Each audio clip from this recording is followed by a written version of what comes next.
Is everybody having a good night? Good. That's what I like to hear.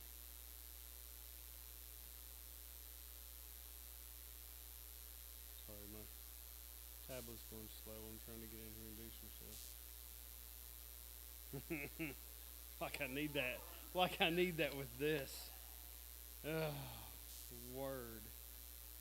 Um, let's go over the prayer list tonight. The Med Center, we have Adam Marley, John Smith, and Lynn Duggar.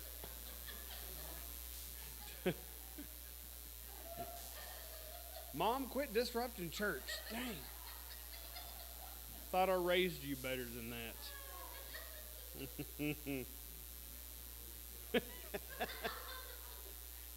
The disruption is there, isn't it?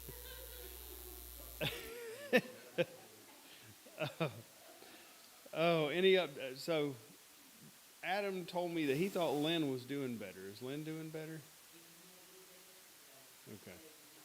Not so good today. Okay.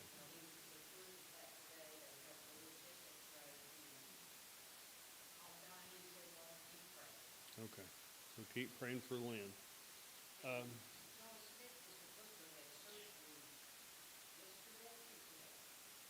yes, but so Bonnie sent me a message today. She said he didn't have a good day yesterday. He ran a fever all day, plus his drain was not draining. So they had to go in last night and put a new tube in on the other side of his head. And now it's draining again. But they have him on a cooling blanket to try to get his temperature down. His numbers do look good, but the surgery's been canceled temporarily since he's running a fever. His blood pressure was 109 over 68. Brain pressure is 2. Fever's 100.6, but he is back on the ventilator because he was having trouble breathing yesterday. So he's up and down.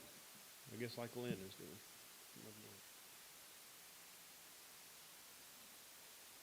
I don't know anything about Adam Marley. Any updates on him? Okay. Special request, search for youth minister and Mr. Ian Harden. I know I'd seen something from his mom the other day. Ian's still not doing well at all. So definitely need to pray for him and the family because it's super tough time what they're going through right now. Well, expectant moms, Cheyenne Baker, Malin McLean, Mariah Arnett, and Rebecca Brown. Like you said, Cheyenne is due any moment now, right? Okay. And Malin is due when?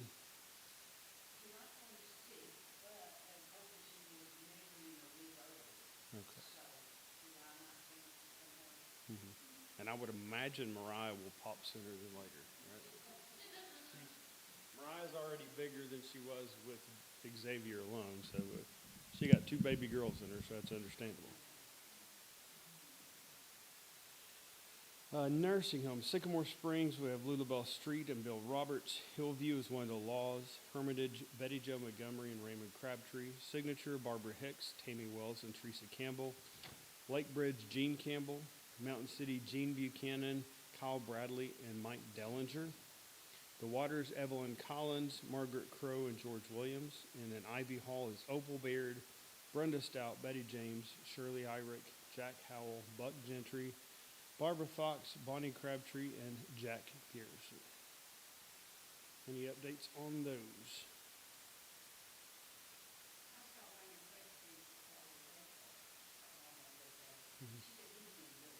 Good. Great. Good. I always liked Raymond. He was a sweet fellow. Any other updates? Penny, you and Mom got stuck at the nursing home lately? Yeah.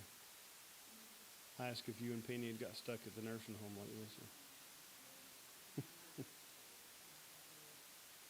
Scary to think they'll keep you, so you gotta be careful.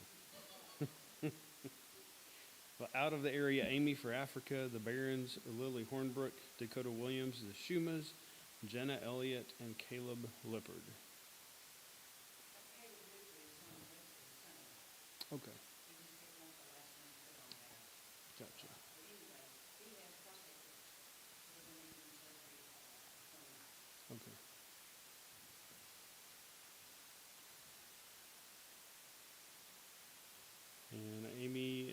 Chris will go back in about a month, a little over a month.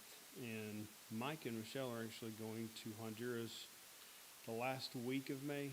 He'll be gone the whole last week of May, I think, for just about 10 days. And then he'll be back for right now. Okay, home list. Sean Elliott, Kenny Williams, Harold Porteous, Daisy Grindstaff, Randy Morley, Mac Hicks, Travis Oliver, Scott Tipton, Ann Richenberg, Bernetta Andrews, Gene Blevins, Randall Vines, Gene Carroll, Andy O'Neill, Ruby Odom, Josh Metros, Carl Lee Hazelwood, Jan Stafford, Emery Fryer, Nancy Murray, Jeannie McGee, Cheryl Richenberg, Jamie Vines, Gene and Craig Shaver, Casey Smith, Eugene and Debbie Davis, Retha Williams, Kim Miller, and Dawn Pritchard.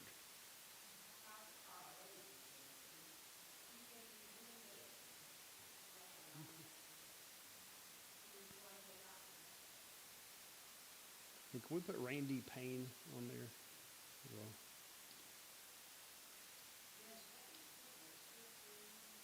think, I think so.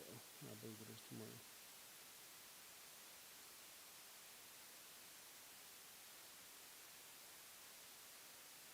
Any others on those? Sympathy list is Sharon Girth family and the Shelby Lyons family.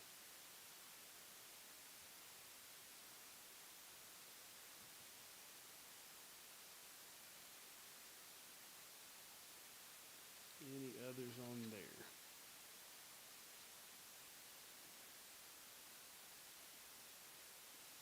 Well, that's a good thing then.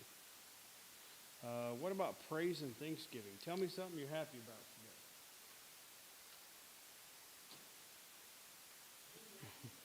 today. It didn't rain today. Yes, Miss Debbie? Okay. Mm-hmm.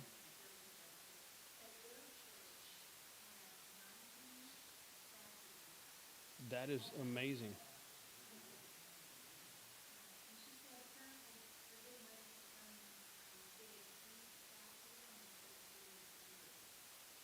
That's pretty awesome.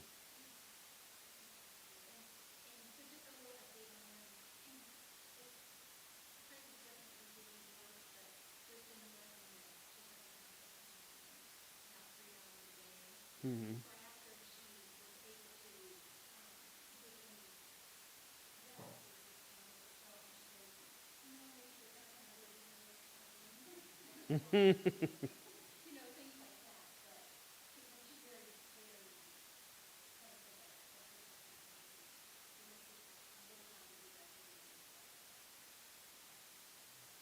It's good to have that moment for yourself occasionally, so for sure. Church is falling down. Any other happiness? Nothing else today?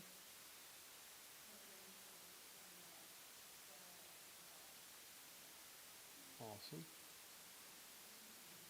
Yeah, college is finishing up for a few now, for sure. I think we should put Isaac on the prayer list as well, since he'll be traveling soon. No.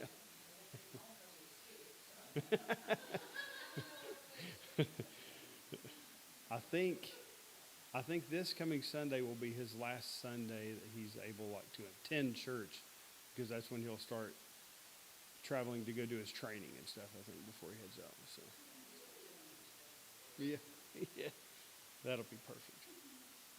And if you didn't know, Isaac is going to be traveling overseas to do some mission work. So that's awesome. Yeah, out to Thailand. Yeah. It's pretty exciting stuff. Not for mom and dad, if for his, but for him it is. What else? That makes me think. Y'all seen that little video where it's got the little kid and he acts like he's writing stuff down, and they said they need to go to the store, and he says, "What else?" Yeah, and they tell him something, and he says, "Okay, carrots. What else?" Yeah. So what else you happy about?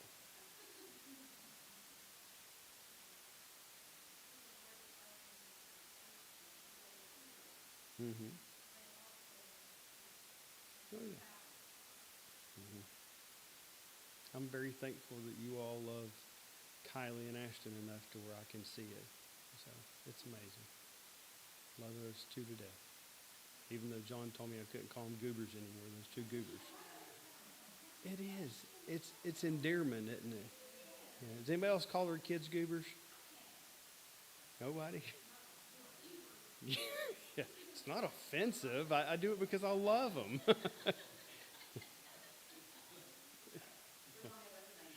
Yeah, nothing we can say in church. Thank you. I appreciate it. She likes to get all dressy. They got to have pictures made soon. Like part of their wedding photography package was to have an engagement package. I was like, well, that happened last June, so it's. But apparently, we're supposed to have that this Saturday. So we got Mother's Day cookout, and Ashton's brother's graduating from ETSU, and they're supposed to have pictures made. And then my little great niece has a birthday party, and so this Saturday is going to be a little full. It's all good. It's wonderful things to be thankful for, though. All of them were. Okay, so we need to pray for everybody on this prayer list because I think it's one of the most important things when we gather together like this on Wednesdays is to pray over these people. Sounds like I'm trying to leading into my lesson, which I'm absolutely not. Uh, but I really do think this is one of the most important things about our Wednesday night prayer service. So we can come together and discuss who needs help, what they need help in, and then we can just lift up ultimately the prayers to God to fix everything that we know that we can't do. So let's do this. Bob, if you will pray just for the hospital list and special request for me, just a quick one. Floyd, will you do the expectant moms in nursing home, please? Tony, will you do the out of the area and home list? And then Doc, would you do the sympathy list and then thank God for us and praise the Thanksgiving? Yes, if you will. That'd be awesome.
babysitters.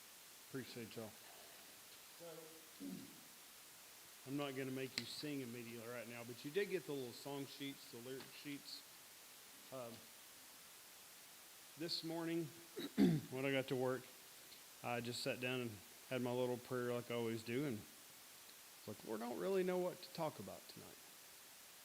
It's one of those things where just tossing around different ideas, and it's like, it's not really, I'm not really feeling that. I don't feel like you're leading me to do that. So he said, why don't you talk about the songs that we sing, some of our favorite songs, and discuss a little background on those songs. Where did those songs come from? Why do we have those songs? So I wanted to try to maybe start tonight, and if it turns out not too bad, and I didn't put too many people to sleep, then we may do a couple more. But I want to talk about what's behind the hymns, these songs that we sing and we love and cherish so much. So the first one is Amazing Grace. That's probably one of our favorite songs here at church. We sing it a whole lot. Well, Amazing Grace was written about 2.5 centuries ago in 1772. And the words of that beloved song, they were born from the heart and the mind and the experiences from the Englishman, John Newton. And I'm sure everybody's seen that before, and if you're looking in the hymnal, it has his name up there, and everybody's like, oh, it's Newton. You don't know who Newton is, but now you're going to hopefully know a little bit. You may know a little bit of background, but knowing the story of John Newton's life as a slave trader and the journey that he went through before writing this hymn will maybe help us understand a little bit of the depth of his gratefulness and the depth of his words that he put into that of God's true amazing grace that he shared with this man when he wrote it. Because, see, he had a rather unfortunate and troubled childhood. So in 1725, Newton was born in Wapping. It's a district in London, near the Thames River. His father was a shipping merchant, so he was gone all the time. So his father was brought up as a Catholic, but had some Protestant background and some sympathies of the Protestants, so he agreed with some of the stuff they did. His mother was a devout independent. She was unaffiliated whatsoever with the Anglican Church. She actually intended Newton to become a clergyman when he grew up, but unfortunately his mother died when he was only 6 years old from tuberculosis. So her dream to raise him that way never got that. Well, the next few years he was raised by his emotionless, it said, I was like, that's harsh, but emotionless stepmother.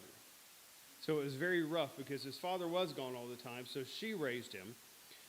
And that didn't work out so hot, so he eventually went to boarding school where he was mistreated. We hear a lot of bad things about some of the boarding schools, so especially maybe in the 1800s that we're talking about. And at the age of 11, he left the boarding school and joined his father on one of the ships that he was traveling on as an apprentice. Well, that of course didn't go so well either.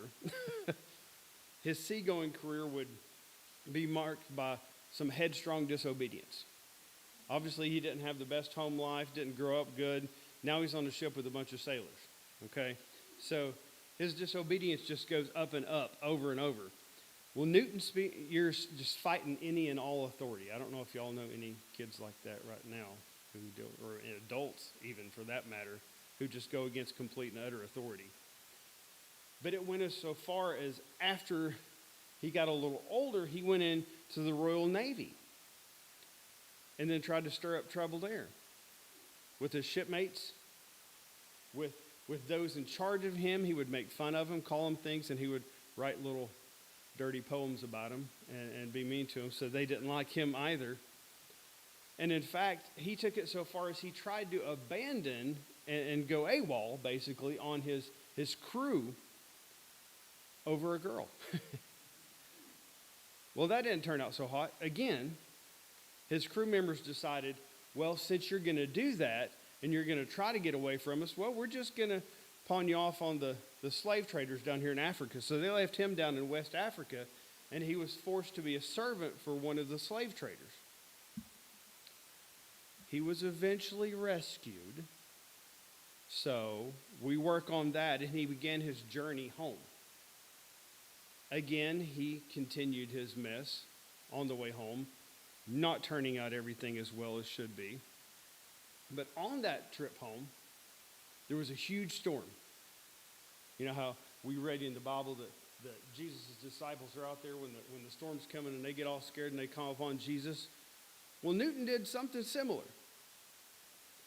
He didn't know what was going on. He was scared to death. He thought he was going to die and everybody was going to die.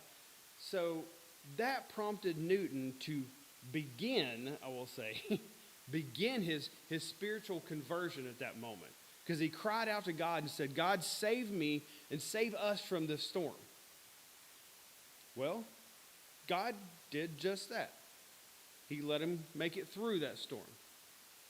And upon his return, despite his little religious awakening he had, he became a slave shipmaster. So he went back into that. And it was a profession that he actually kept up for several years. And you remember the woman I said that he tried to jump ship for, basically? Well, they ended up getting married.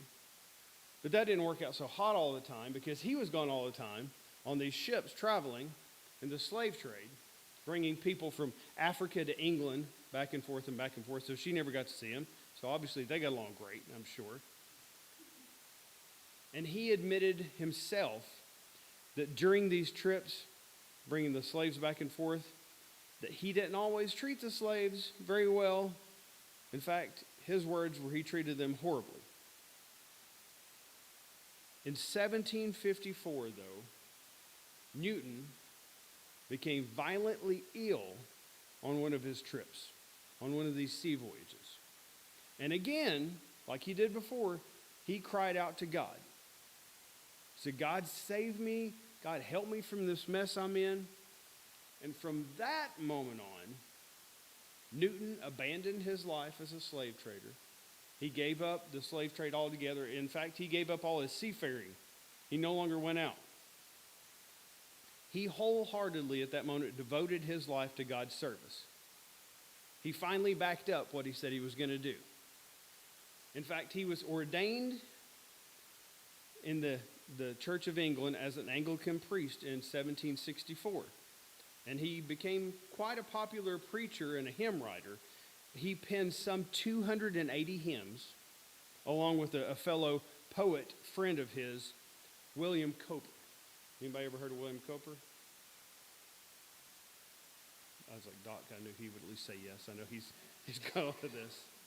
So Amazing Grace, the song that we know, was written at the time by these two to illustrate a sermon on New Year's Day in 1773. Now, it's unknown if there was any accompaniment music to the verses that were written or if people just chanted these words out. There's no record of it that we could find at all. But it finally debuted in print in 1779 in Newton and Cowper's, not only hymns, but only hymns, O-L-N-E-Y, only hymns, because that's a town that they were from on there. And the sad thing was, though, this song, this group of hymns that they put out there, it just relatively went into obscurity in England. Did not become popular whatsoever. But, you know, the signs say, but God. But God, in the United States, Amazing Grace became a very popular song used by Baptist and Methodist preachers as part of their evangelizing as they walked out and talked to people. And they went places and talked to people. And they would sing these songs with them. And it was especially popular in the American South at the time and during the Second Great Awakening of the early 19th century. It's been associated with more than 20 melodies total for the one song, these words. And in 1835, the American composer William Walker finally set it to the tune we best know with New Britain, a musical piece. It was in shape note format, and that's the version that we sing the majority of the time in churches. And actually, in years later, Newton himself, he fought alongside William Wilberforce, the leader of the parliamentary campaign to abolish the slaveries and the trades that were going on. And he described the horrors of the slave trade in a tract that he wrote supporting the campaign. And he actually lived to see the British passage of the Slave Trade Act in 1807.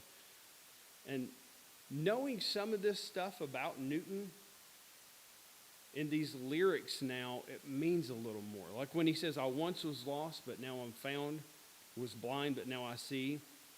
And when he's saying, through many dangerous toils and snares, I have already come. 'Tis grace hath brought me safe thus far, and grace will lead me home. Those words that he wrote, they carry a much deeper meaning than just a sinner's mere gratitude for what he's portraying out there. He was close to death numerous times, and he was blind to the reality of others of what they were going through. Newton would almost definitely not have written Amazing Grace if it wasn't for his horrible past that he had went through. And many of us would be without the lovely words that we describe as our own relationship with Jesus Christ. Our reliance on God's grace in our lives. The words that say, 'Twas grace that taught my heart to fear, and grace my fears relieved. How precious did that grace appear the hour I first believed. Has anybody in here in school had to read here at Beecher Stowe's Uncle Tom's Cabin? Anybody have to read that? Anybody ever read that? You've read it? You remember anything about it a little bit? No. Did Miss Bailey make us read that? She probably did, and the fact of the matter, I hate to admit it, I don't remember a lot of stuff I read in Miss Bailey's class, because I don't know if I really read what I was supposed to read in a lot of Miss Bailey's class, and I regretfully say that. But that book, Uncle Tom's Cabin, was written in 1852. And if you remember, if you don't, Tom, the main character on that, he sings 3 verses of Amazing Grace. He sings the 6th and 5th verse in that order. And then Stowe, in her book here, included another not very well known at the time, but now very well known verse that wasn't written by Newton at all, but it was passed down orally over the years through African American communities and churches. It's the very last verse that we know. When we've been there 10,000 years, bright shining as the sun, we've no less days to sing God's praise than when we first begun. And oddly enough, over the past years, many hymnals have cut out verses 4, 5, and 6. You may recognize a couple of them there because Chris Tomlin's version adds those in there. But until Chris Tomlin's version was out there, I didn't know those were there. I mean, I really didn't. And then there's one there in particular that I've never read before in my entire life. And although we don't truly know who wrote that 7th verse that was added in that book, or when these others decided to be taken in or out, this song plays such a meaningful part in our lives. We grew up singing it. We still sing it today. In fact, it said that this song, Amazing Grace, is probably the most well-known and most widely sung hymn and song in existence. And I truly believe that because it's done everywhere. It's not just in churches. You see Amazing Grace all over the place. It's wonderful. You see signs in the stores you go to. It says Amazing Grace. I want to touch base on another song, and I do have time for it, so don't fuss at me. What a friend we have in Jesus. We just did this one Sunday. We do this one a lot, don't we? What page number is it, Carol? Is it 511? That's victory in Jesus. 299. So you got these things memorized sometimes, don't we? What a Friend We Have in Jesus was written by Joseph Meldicott Scriven. I think is how you pronounce it. Scriven. It's Scriven. He was born in St. Patrick, Ireland, now in Northern Ireland, in 1819. How many people were around in 1819? Nobody? Well, as you know in the first song I went over, I'm going to sort of do the same on here, a little condensed version of their lives. I read a whole lot more and found out a lot of interesting information, but I don't want to keep you here that long that night. But after attending classes at Trinity College in Dublin, at age 16, mind you, this gentleman pursued a military career because why? Why do a lot of people join the military? Because their family does it. So Joseph wanted to do the same thing.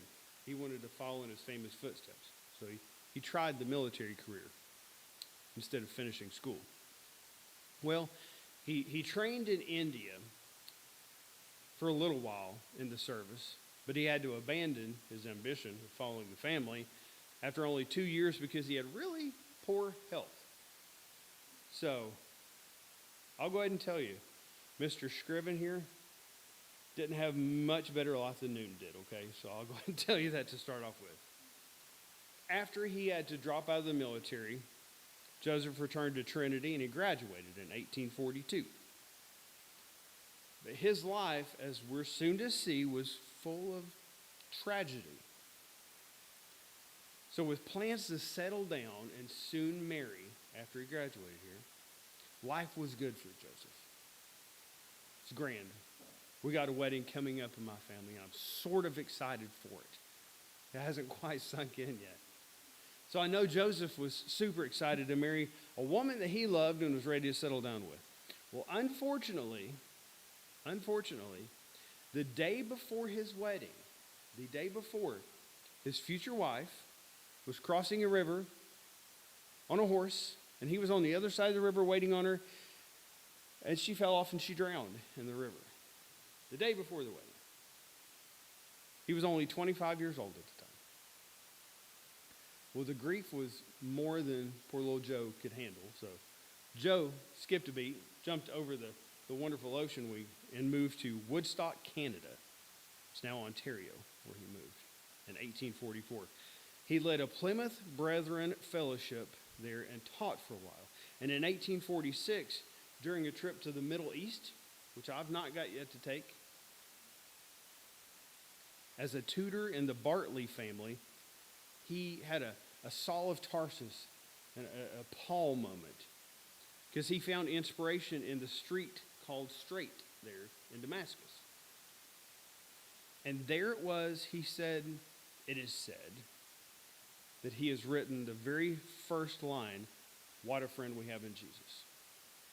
Just the first line, but yet one of the most important lines. So Joseph organized a private school in 1850 in Brantford, and he preached in that area for a while.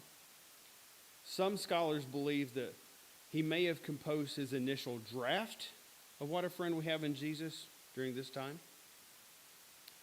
Unbelievably, though, heartache for Joe continued, and it struck again. His mother, who was still in Ireland at the time, and Scriven, of course, in Canada, she became very ill. He didn't have the funds to go help her or to go visit her, to check on her. And some people think that it was right after she passed in 1855 that he penned those final words of that poem for her to give himself comfort for dealing with her passing. So also in 1855, Joe moved again. He moved near Clinton in Huron County. And he started another little mission. He started reading the Bible to railroad construction workers who were building the Grand Trunk Railway across the Canada West at the time. And by 1857, just 2 years later, he relocated to Bedley, which has supported himself as a private tutor there for the family of Robert Lamport Pennegley, who was a retired Navy officer. So he had some connections there with the Navy, knew him. He's like, "You got me a job, okay, that's great." Well, in 1859, 2 years after being there with that family, he met and fell in love again with Eliza Catherine Roach, which was this gentleman he was living with, niece. And he planned to marry because he wanted to marry. So he was going to get married again. She was only 22 at the time. He was 39 years old, which was very normal at the time. Well, growing up as she didn't know the church, and she didn't know religion, and she didn't have that relationship very well. But he was the kind of man where he taught this to her as he was there in that community. And she was baptized in the lake in April of 1860. Okay? April of 1860 in Canada in a lake. Well, as unthinkable as you may think it is to lose as much as poor Joe has lost here in his whole 39 years at the time, but just weeks before they were to get married, Eliza, who was actually already at the time of being baptized, was battling tuberculosis. Well, the sweet little lady caught pneumonia and died in August, just weeks before they were married. So again, heartache strikes Joe.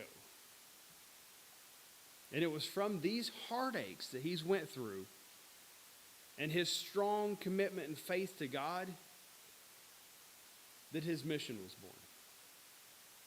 At that moment, Joseph took a vow of poverty, and he began to help the poor and the handicapped in any and every single way he could. For years, he made himself available to those. If they need it, if they needed to have comfort, he was there for them. If they needed to find purpose, he was there for them to help them, and he served in every way possible. Well, in 1884, Joseph returned to the Pengelly's home after his travels and helping everyone because they had asked him to come. They said, "We want you to come back and hang out with us. You're a little older. It's time that you settle down." He's like, "Okay." Well, didn't work out for poor Joe again.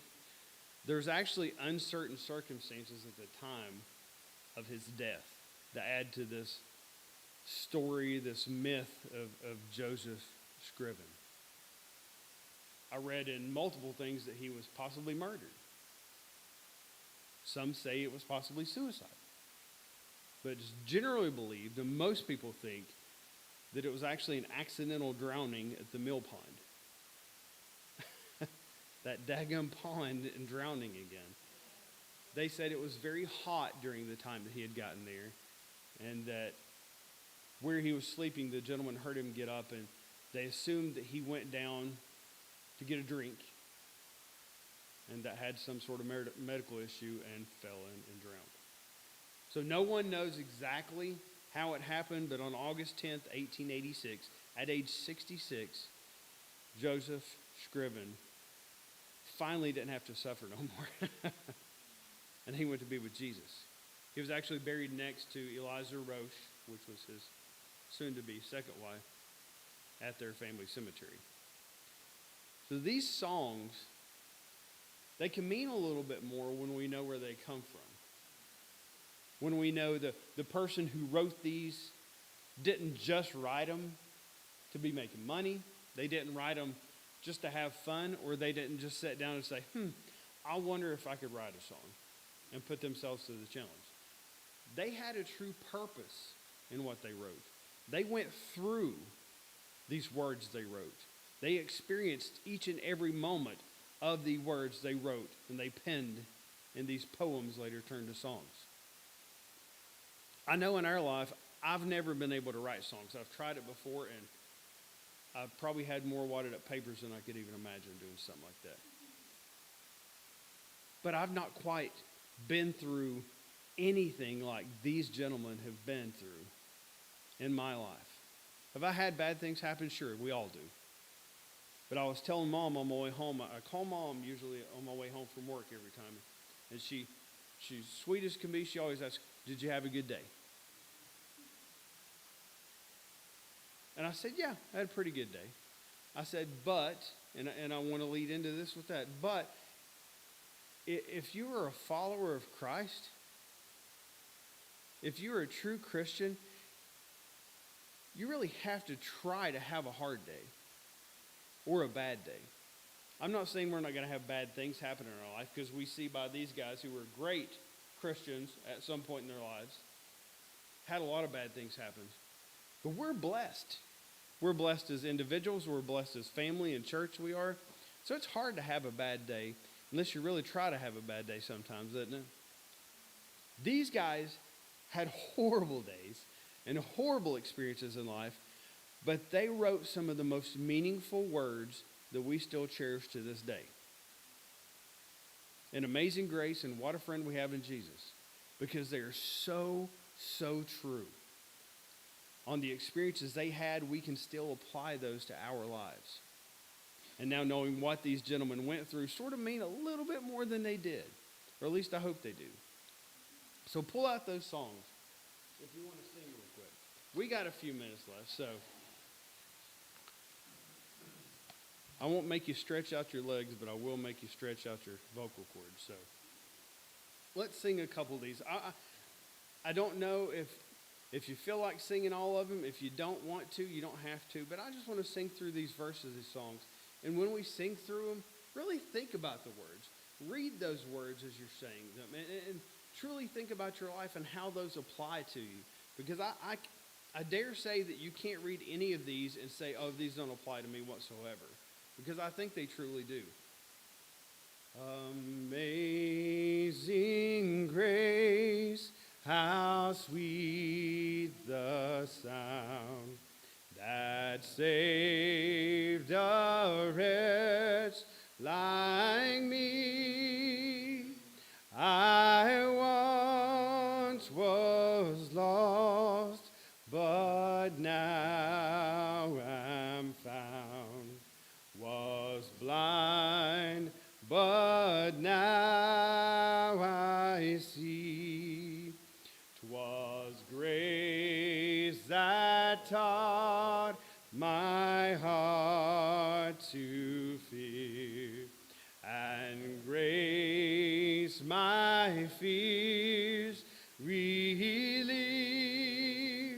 How precious did that grace appear, the hour I first believed. Through many dangers, toils, and snares, I have already come. 'Tis grace hath brought me safe thus far, and grace will lead me home. The Lord has promised good to me. His word my hope secures.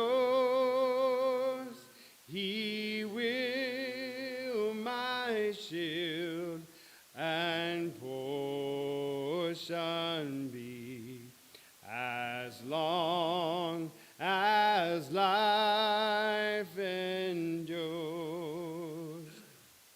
Yea, when this flesh and heart shall fail, and mortal life shall cease, I shall possess within the veil a life of joy and peace.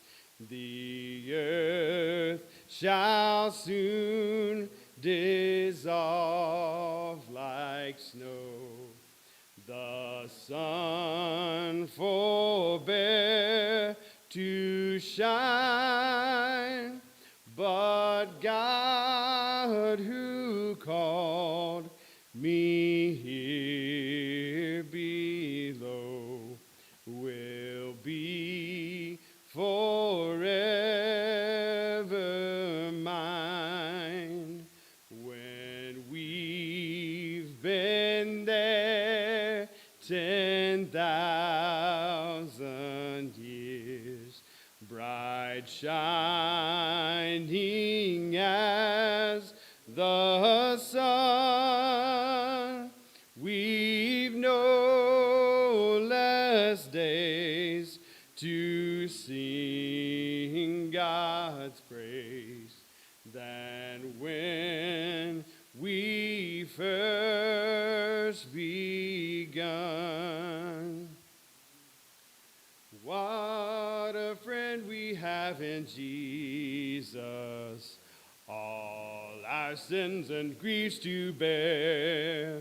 What a privilege to carry everything to God in prayer. Oh, what peace we often forfeit. Oh, what needless pain we bear. All because we do not carry everything to God in prayer. Have we trials and temptations? Is there trouble anywhere? We should never be discouraged. Take it to the Lord in prayer. Can we find a friend so faithful who will all our sorrow share? Jesus knows our every weakness. Take it to the Lord in prayer. Are we weak and heavy laden? Come, but with a load of care. Precious Savior, still thy refuge. Take it to the Lord in prayer. Do thy friends despise, forsake thee? Take it to the Lord in prayer. In his arms he'll take and shield thee. Thou wilt find a solace there. Are there any of those words that you truly can apply to your life today? I don't think so.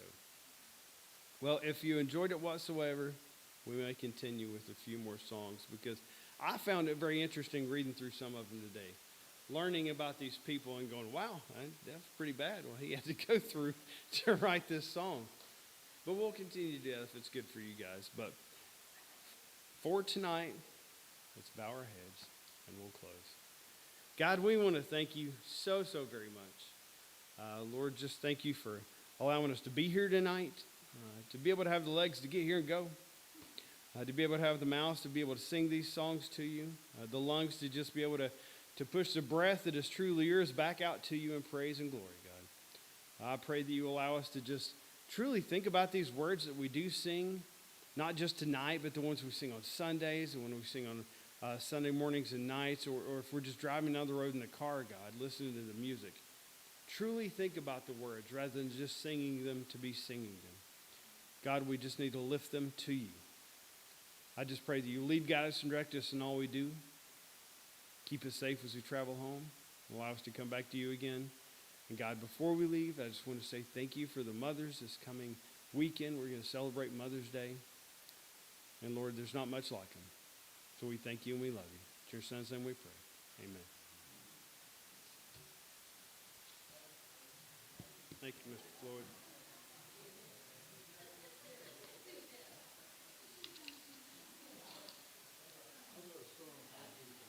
Yeah.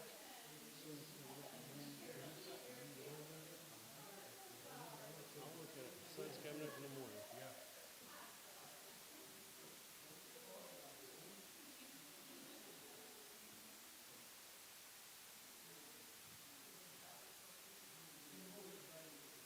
Oh, yeah, by the way, all you guys, if you have any arm strength whatsoever, we're going to try to move the picnic tables back under the shed. Hey, Bob. Okay. Okay, perfect.